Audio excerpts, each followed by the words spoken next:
Welcome to 4 Quarter Lives and to exploring the profound impact of longer, healthier, and more engaged lives for ourselves, our couples, for companies and countries. I'm Avivah Wittenberg-Cox. After the last episode's UK focus, we're now going to zoom out. As we learned last week from Avivah's Alistair McQueen, longevity and aging is challenging enough in rich countries. What does it mean for low and income countries? To explore this question, my guest today is Dr. Vijeth Iyengar. He's the AARP's Director of Global Aging. He leads cutting-edge research on global aging issues. This involves everything from financial resilience and health security to the human rights of older persons and their social connectedness. He's a cognitive neuroscience by training. But before joining the AARP, Vijeth served 3 U.S. government administrations in a variety of roles, including as Brain Health Lead and Technical Advisor to the Deputy Assistant Secretary for Aging. Not many people have as global an overview of what aging means for the world as he does, and how adequately or not different countries are adapting to this massive 21st century shift.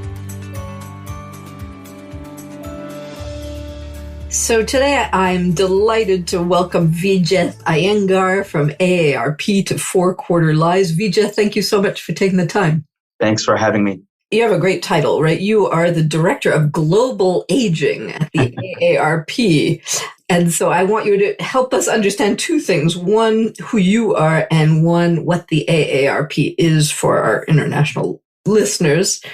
And I want to start perhaps with you. Why is there a neuroscientist working on global aging? And when did you get interested in this whole subject?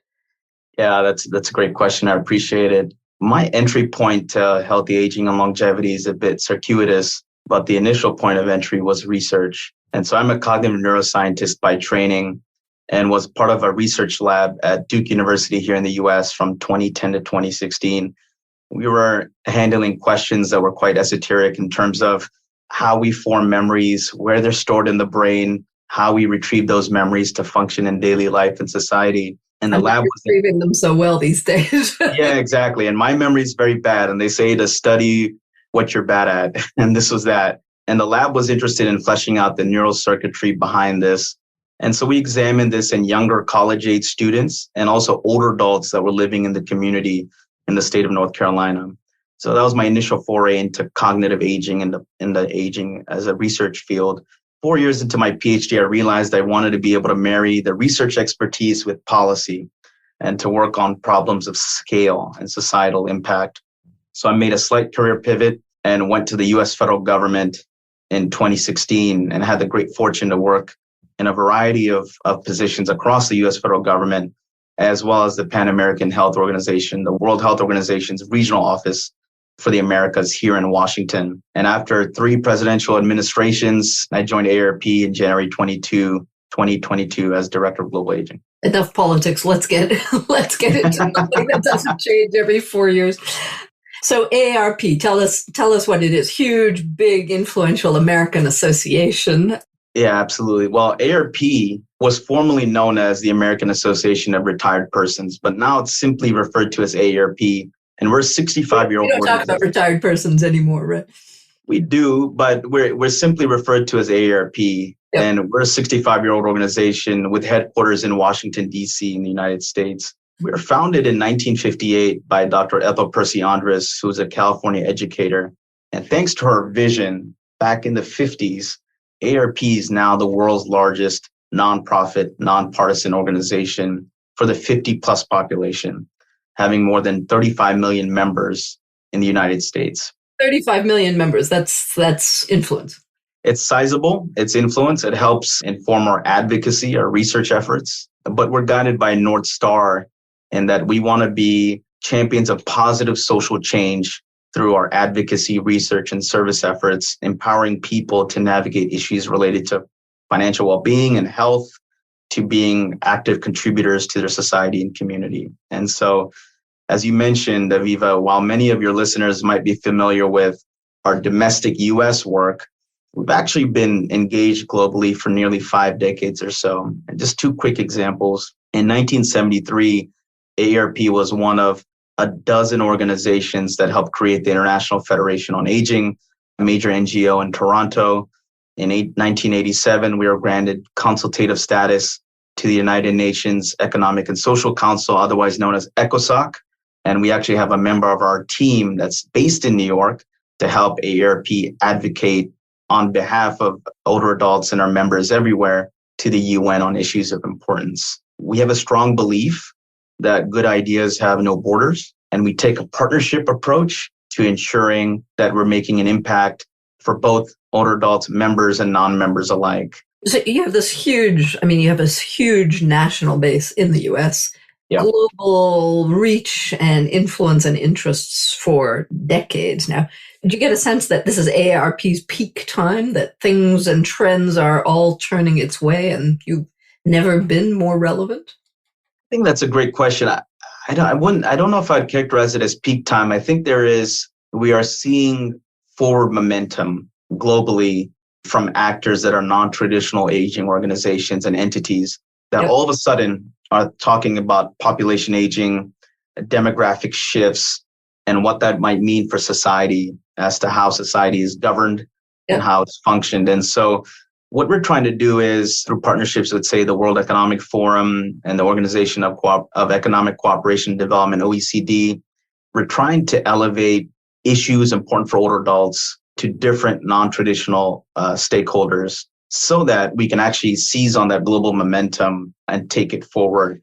It's not a peak time. It's more so we still see the wave getting higher and higher. Okay. And we see that it hasn't crested yet. We're still. It hasn't crested. Exactly. It's exactly. Okay. And we're trying to seize on that momentum.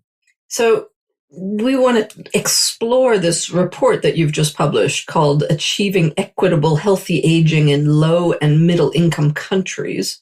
I want to start a little bit with terms and definitions because it gets complicated very quickly in this area.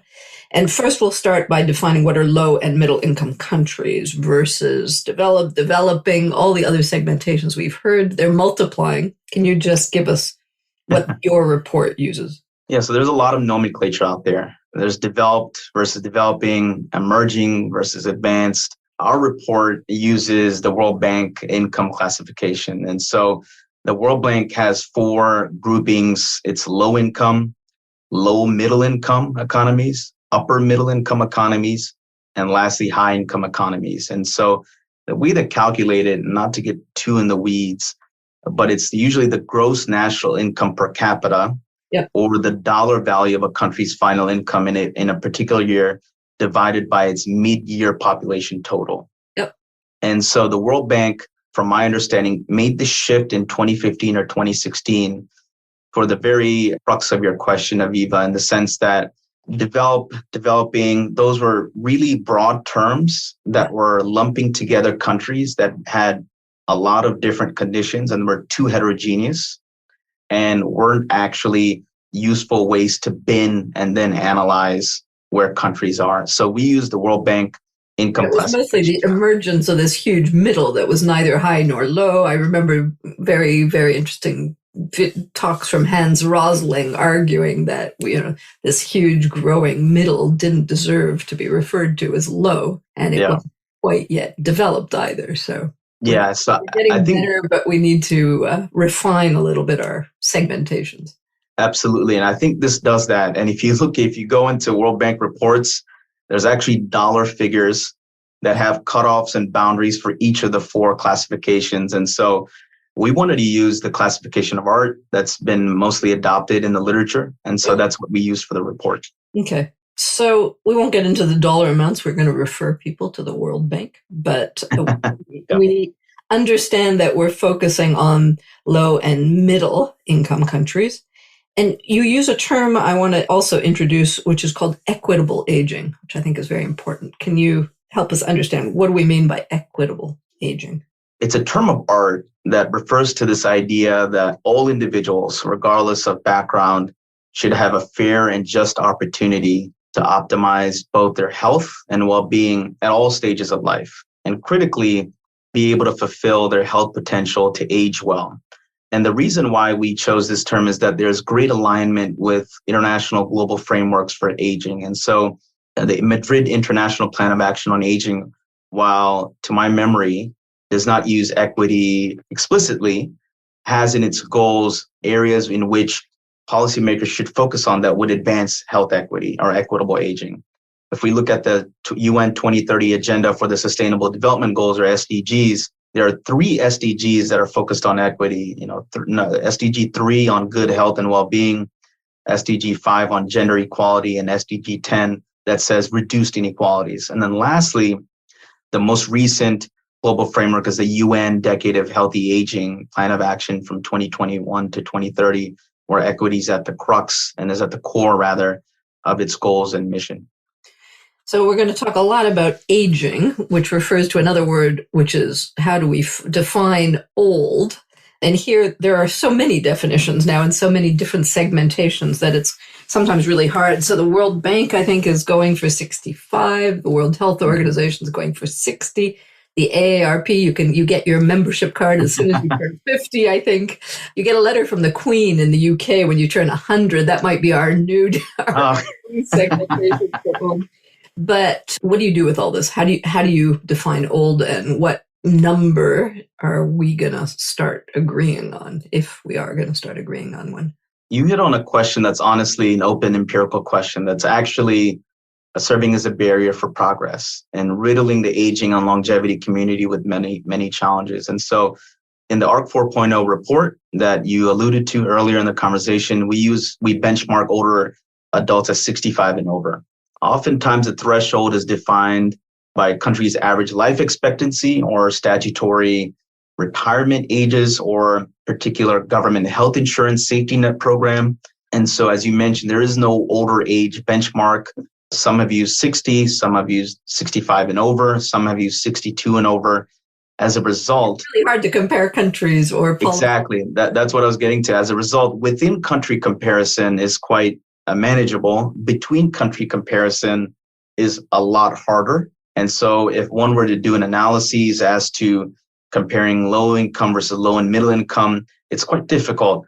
Fortunately, regionally, there seems to be an easier analysis than across regions. And so this is an open question that if you talk to a lot of experts in the field, they'll say we need to do better in terms of standardizing an age. Yep. But it's something to address. This is why I call this podcast 4 Quarter Lives. Maybe we can get to 50, 75, 100. We'll work on that, but to come.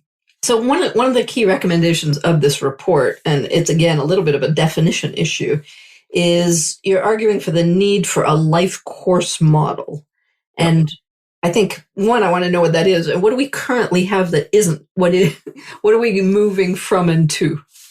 So the idea is that healthy aging is considered an issue to address in late life. That's the current model. The mental model is that only care about healthy aging when you reach 60 or maybe 50, but that's not something that should be thought about at every age or stage of life. And so a life course intervention model or mental model says that you should be thinking about aging in your 20s, in your 30s, in your 40s, in your 50s. And so when you do reach late life, you're taking the necessary steps, you're addressing the modifiable risk factors to then ensure that you're aging healthily in late life. Part of it is that if you look at many health ministries, if you look at even in the US government, aging is a separate department. Yeah. It's quite siloed for a variety of reasons. But the WHO has done a great job in demonstrating leadership in saying we should all be adopting a life course approach to aging. You're not just aging when you reach 60, you're aging every day. We're aging right now. Yep. Right. And so parents, when their kids are born, should know that they're probably going to live to be 100 and open that savings account with a few pennies a year to get them through some compound interest over 10 decades now. And that's tough. It's really hard to talk to the younger crowd, although when you do talk about them, what's the reaction in your experience? Do they want to listen? I think they listen. I think there is a greater movement towards intergenerational solidarity, towards the value of different age cohorts learning from one another. And so you might see that there is a reframing of healthy aging to healthy longevity, or increasing the number of years of health span. And so reframing it as longevity is an opportunity to demonstrate that at any age you should be thinking about this. And so there's an opportunity there to engage younger folks and to also learn from them as to what might be their greatest concerns as they progress towards their life course. I love this guy online who's quite well known among the young called Tim Urban. And I love his very evocative graphs of our life is 80,000 weeks long and how are you using them? So I think we have to invent some kind of new mappings of what a life. So let's move on to all the challenges you address in this report, which are immense, fascinating, and a little terrifying. By 2050, there are going to be a 2 billion people over 60 on the planet. Are we ready anywhere? What do you think? So I'm a scientist by heart, so it's always difficult to talk in absolutes. And so there are some regions of the world that are highly aware of population aging, that have experienced demographic shifts, that have experienced declines in the rate of their population growth. And as a result, population aging and societal implications are top of mind. So North America comes to mind, regions of Western Europe, East Asia, Japan, for example, Singapore. They're robust models in terms of their thinking on population aging. And so those are models that would hold up. I tend not to use the word successful, good versus bad, but those are models that we see. They're doing something. They're innovating and moving and recognizing. There's a greater recognition of population aging. And rightfully so, given the demographic shifts that they're experiencing. Which have been announced and happening for quite some time. So one of the reasons you're focusing on lower and middle income countries, as I understand it, is that aging is speeding up. Why? Can you tell us why there's a difference between high income countries that have had some time to get used to this and have been developing some policies and the rest? Why are they moving suddenly and so fast? To put some numbers to that point. And so the reason why we were excited to focus on low and middle income countries was that the data was pointing us in that direction. And so by 2050, 77% of people age 65 and over will be living in low and middle income countries. If we look at the years between 2022 and 2050, the 65 and over population in these countries will grow over 2.5 times the population of high income economies. And so why is aging speeding up? And so we can see there are a couple of hypotheses or factors that other folks have also talked about. One could be declines in infant mortality rates. They're actually experiencing higher rates of population growth. There's increased longevity due to advances in medical technology and service delivery. And as such, the highest rates of population growth or aging, I should say, will be experienced in those countries. Conversely, in high-income economies, we see decades of declining fertility rates. We see increased longevity and actually large swaths of population cohorts aging at the same time. And as a result, we see that the trend lines are going in reverse directions, and LMICs will continue to experience higher rates of population growth, but as a result, population aging. And so if we look at areas that are experiencing youth bulges, say Africa, for example, in the decades to come, they will be confronted with some of the pressures that come with population aging. So LMICs, which you slipped in there, which is low and middle income countries for those who aren't paying attention to this. So really what you're saying is it's all good news. It's the fact that less child mortality, better health outcomes, longer lives. So there's all this good news that's now spreading across a broader range of countries that is creating this sudden acceleration in aging. I think that's accurate to say. These more upstream effects are going to have downstream impacts in terms of people living longer. And so they're both, we don't like framing this as a challenge, but it's opportunity. And so there are many opportunities that governments, both at the local level and at the national level, can tap into to ensure the economic contributions of their aging population are harnessed for growth. We can hardly be complaining about better health outcomes and lower infant mortality. I mean, that would be rather sad. So what are the biggest differences we're looking at between these high-income countries and the LMICs? What's the big gap?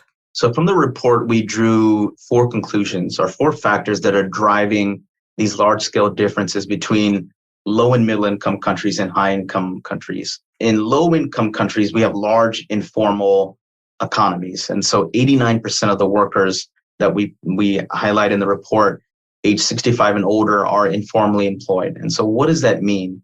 And so that means lack of employment contracts, a lack of workers' benefits, and therein lack of social protection.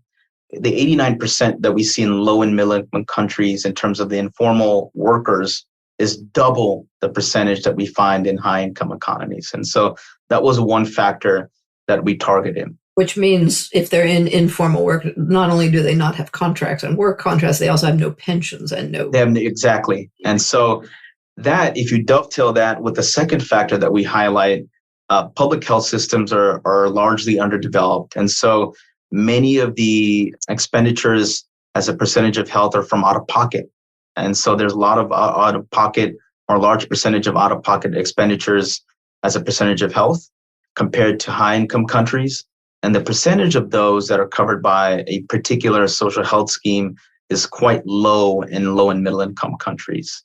And so if we compare that with social protections and sort of the situation of social protections, to your point, Avivah, they're not as robust as they could be in low and middle income countries. And so we looked at rates of those that are covered by one social protection benefit, are those above retirement age receiving a pension, are those covered by social assistance.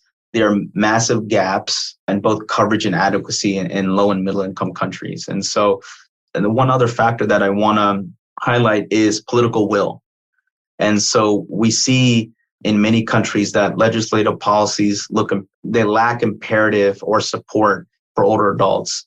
And so coming back to this point in the sense that these are some of the challenges that are unique to low and middle income countries. But if we zoom out, this idea of health inequities in older adults, high income countries also face. And so that's something that I want to continue to hammer, in that it's not just a low and middle income country. I was going to say, you've just highlighted the issues of pensions, care, and robust policies. And I was going to say, well, that sounds very similar and familiar to any of us tracking these issues in high income countries. So a lot of similarities, probably just more extreme. Is that what you're saying? That's exactly what I'm saying. It's a lot of similarities, but they tend to be more acute in LMICs. So does that also mean that if we share the same issues, we share the same solutions? Is it going to be just an issue of kind of exporting and developing similar solutions we've had here, or are we going to need something really entirely different? I think there are shared solutions and insights that we can learn from one another. And so if we look at the overlap in terms of the issues that both high income countries and low and middle income countries are facing, there are 4 areas that we highlight in the report. One is gender disparities. And so across income classification, women are living longer and in more years of poor health in later life. The other is this rural-urban divide that's creating, in turn, a digital divide. And so by 2030, over 3 billion are going to be residing in rural areas. 95% of this 3 billion will be from low and middle income countries. We see that data deserts continue to drive policy and action. And so 2 quick data points that were interesting to us is only 32% of countries have nationally representative cross-sectional data. And secondly, 24% have longitudinal data. And so critically, they're lacking in disaggregated data by age, race, and ethnicity. And lastly, the 4th area that is shared across high-income economies, or countries rather, and low and middle income countries, is this global megatrend of urbanization, which is changing family dynamics and the networks of care. And so there's increased burden and challenges posed on the informal caregiver. And so one could imagine policy solutions or prescriptions that target those 4 shared challenges across income classification for countries are ripe areas for bidirectional learning. And again, if I'm translating a little bit through what you're saying, gender, urban, and networks of care, that has a lot to do with what women are doing, right? Which is the other big trend across time, is the emergence of women into labor force participation, but it pulls them out of both rural areas and care roles. And so how do we redistribute all of those care roles, which is something that is in high. That's accurate. Yeah. Yeah. you need that 48-year-old woman who seems to be the average caregiver for all the elderly who we no longer have here. They're not going to have them there either. Exactly. And it's increasingly getting younger and younger. And so we see also opportunities or trends in sandwich generation of folks that are caring for both kids and their parents that are aging. And so providing enough assistance, support for those informal caregivers which shoulder the majority of healthcare services and deliveries, which their services are getting increasingly complex, is going to be vital to ensure healthy longevity, healthy aging in a particular country. Okay, so this sounds huge. I'm sure we've depressed more than one. Immense we're talking huge numbers, billions. Only a third of countries even have some kind of data to track this stuff. Luckily, your report does focus on solutions, so that's how we're going to end. Is you're outlining 14 initiatives that deliver. I recommend the report. It makes some interesting reading. But I'm just going to ask you to summarize, what would you say is the top 3 recommendations or priorities that emerge? I'll give you a bonus. Give me a bonus. A bonus one. 4. I'll say 4, but make it very quick and practical. So one is, it's clear. I think this is pretty obvious. There's immediate action that is required for data governance and infrastructure. Nationally collected data need to be inclusive of the older population and disaggregated by socioeconomic factors. I think I would say number 2. And by gender, something we've been fighting for forever. So 100%, absolutely. Number 2, I would say an emphasis on intersectionality. And so not everyone ages in the same way. Older adults are not a monolithic group. There's great heterogeneity. There's great disparities experienced. And so policies and programs that target intersecting segments of gender, race, ethnicity, ability, geography, and socioeconomic status are critical in terms of ensuring its effectiveness. Yep. I would say 3, a focus on community-centered approaches to effectively serve, to effectively reach, however, underserved and unserved groups is essential. Malawi's Kaunda community-based health insurance program is a model for that, which brings together village residents and leaders and community-based health workers together and mobilizes them to oversee operation and management of health insurance payments.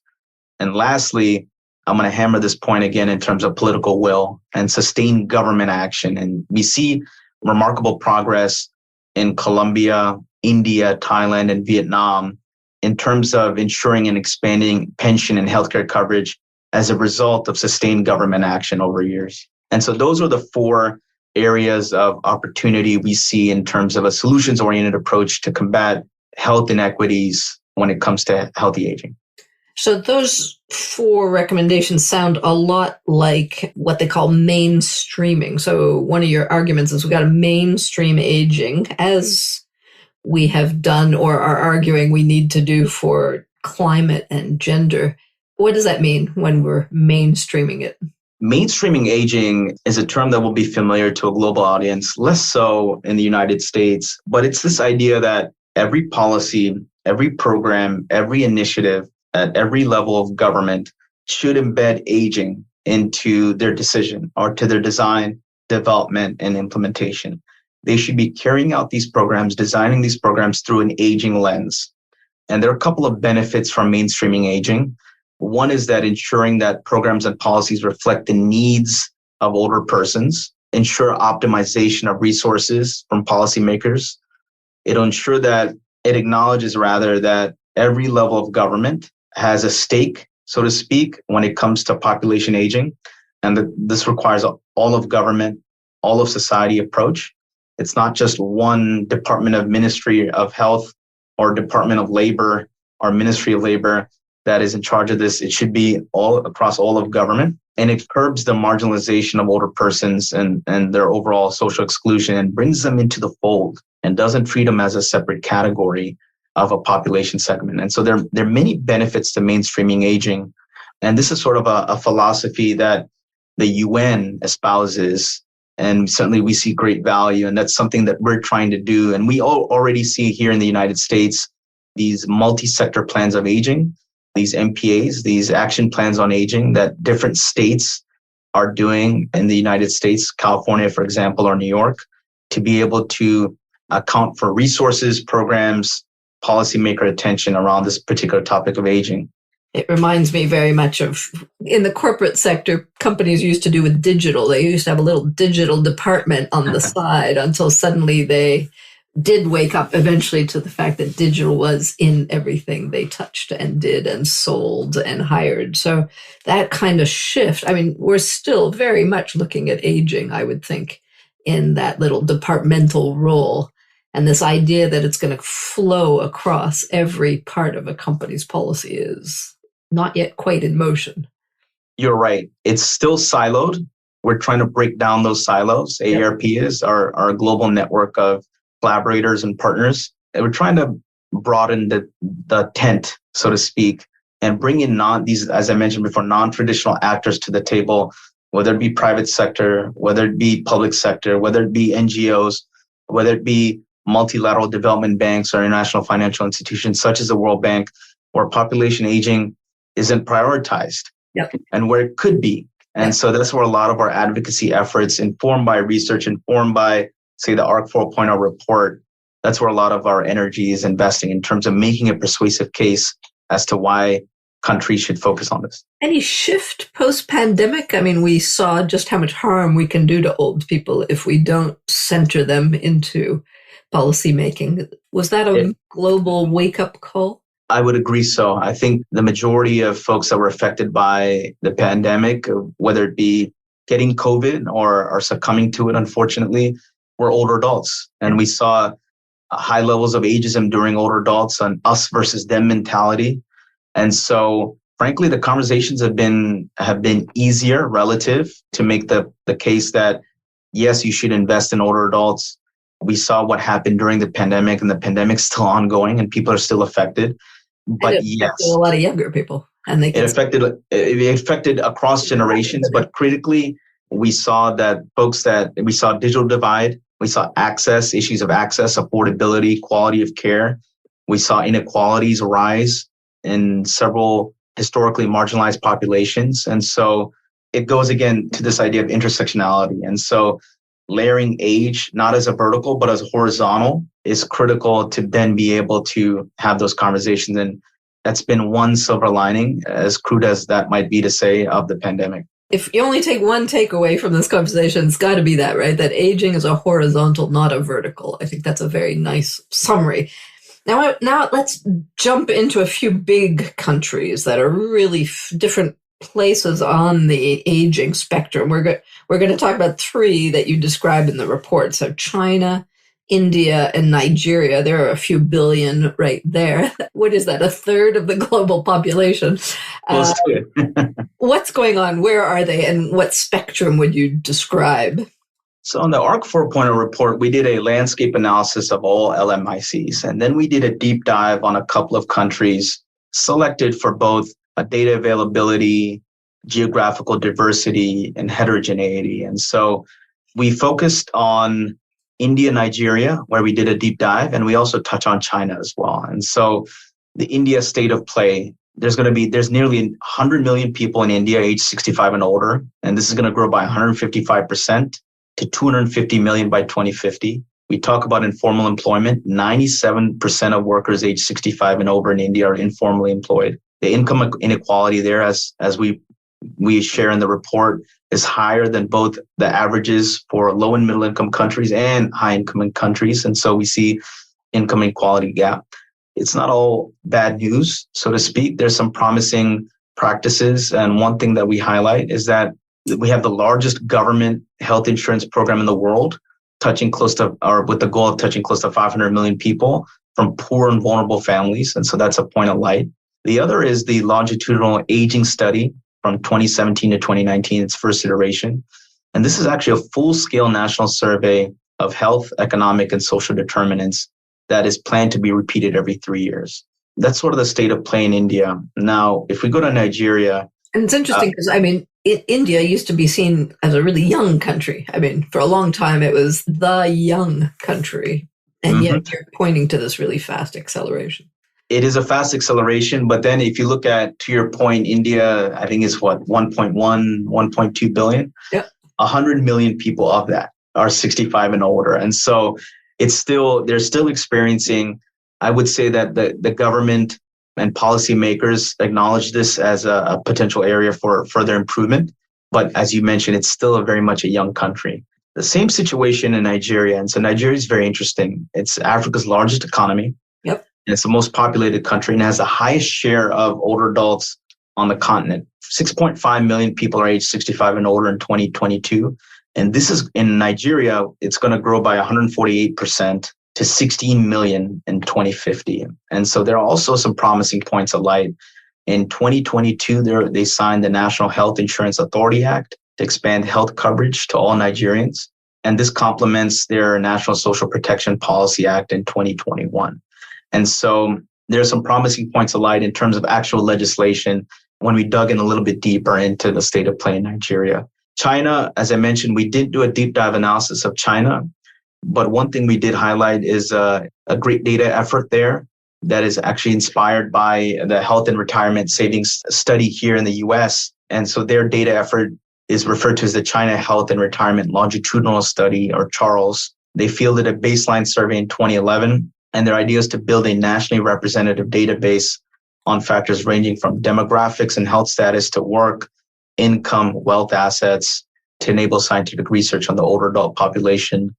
And so we see that in each of these countries, very large, very different parts of the world, that they're all experiencing aging at different paces. What's China percentage? Do you know it? Of the overseas? Not offhand. But they're a much older group already. Yeah, they're a much older group. We saw recently in the New York Times and elsewhere that their population is shrinking. And for the first time. And so we see that in each of these countries, there are different population aging dynamics at play. But in the decades to come, they're going to experiencing a larger share of the pie of their population segment that will be older. Yeah. And so there's great opportunities and already encouraging signs, both legislatively and from just pure data collection and governance in each of these countries.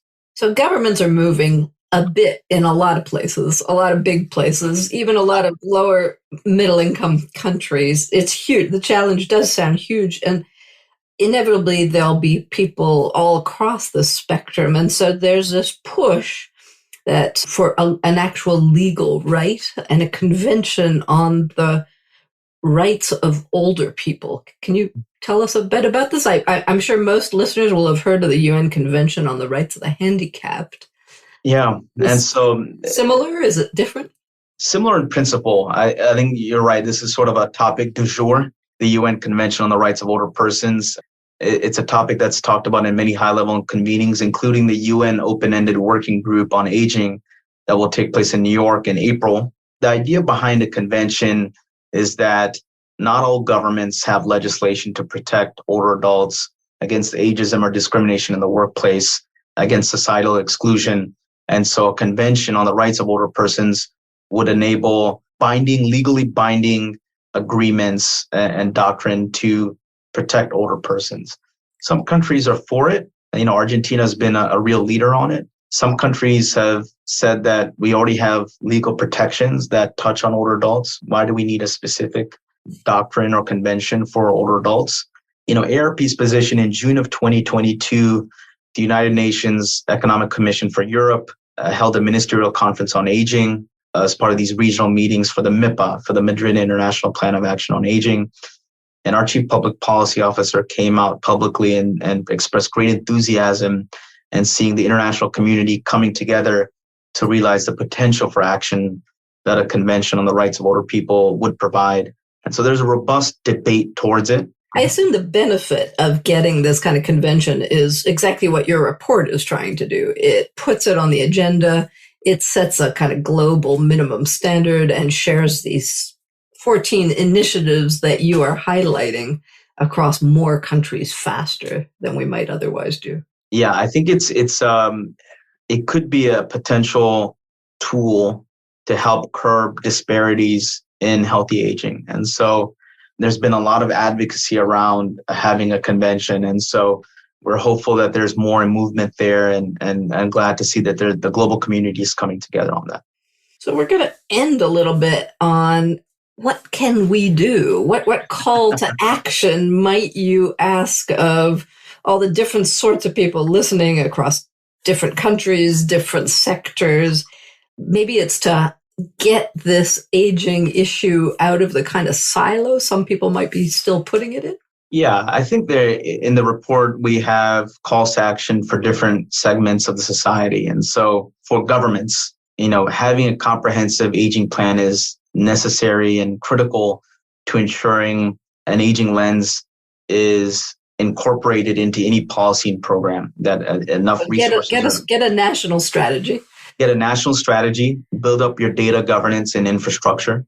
Yep. And we see that governments and public sector can play a role in that. At the individual level, individuals have a unique ability to contribute to an age-friendly society and to combat ageism and discrimination where they see it, and to be able to engage in intergenerational solidarity to ensure that older adults aren't excluded. For the private sector, we did see there's a great role, and they're not traditionally at the table, one thinks about healthy aging. And so we've done a lot of great work, and I'm a bit biased. We've done some good work in terms of thinking about how to engage the private sector. What are some concrete recommendations? And so we laid out a couple. One is there's an important role private sector can play in addressing their employees' health and well-being by improving work-life balance and paid time off allocations. And there's actual empirical data showing that by doing so, it would increase their bottom line, increase productivity, reduce safety incidences, increase quality. Number two, private sector can look at age-inclusive products, services, and designs. And so if you're building out the new iPhone or you're building out a new product or tool, making sure that it's person-centered, that it's older person-centered, they're at the center of the design and development is going to be critical. There's opportunities for also DE&I policies. And so for a private sector to incorporate age in their DE&I policy is going to be critical. We actually did a survey a couple of years ago with the OECD where we queried 6,000 employers in 36 OECD countries in the fall of 2019. So this was before the pandemic. And we found that 53% of executives surveyed do not include age in a diversity and inclusion policy. But they believe in it. I think over 80% said it was great. And so there's a gap there that can be filled by private sector. And the other thing that I want to bust is this idea that older adults aren't economic engines and they're not contributors to the GDP. And I think that is something that we have a bit of research on, showing that older consumers contribute to global GDP in a very substantive manner. And this idea of that disparities, by not tackling disparities in aging, it's also quite critical. And so we have a couple of data points showing that disparities in life expectancy could potentially negatively impact the US GDP by $1.6 trillion in 2030. And so there's real dollars and cents by investing in older adults, by investing in smart aging policies going forward.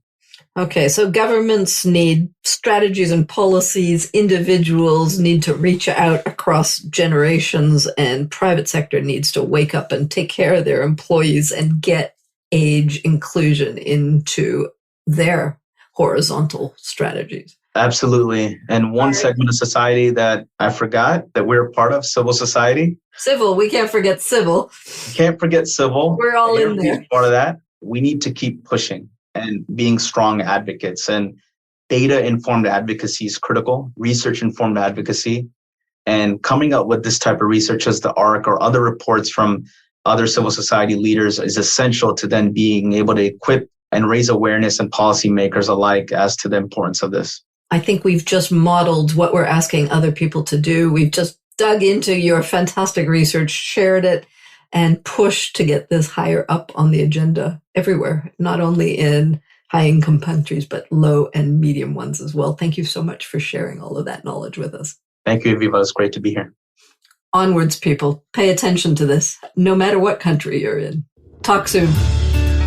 For more thinking about the impact of our four-quarter lives, you can read my column at Forbes and subscribe to my Elderberries newsletter on Substack.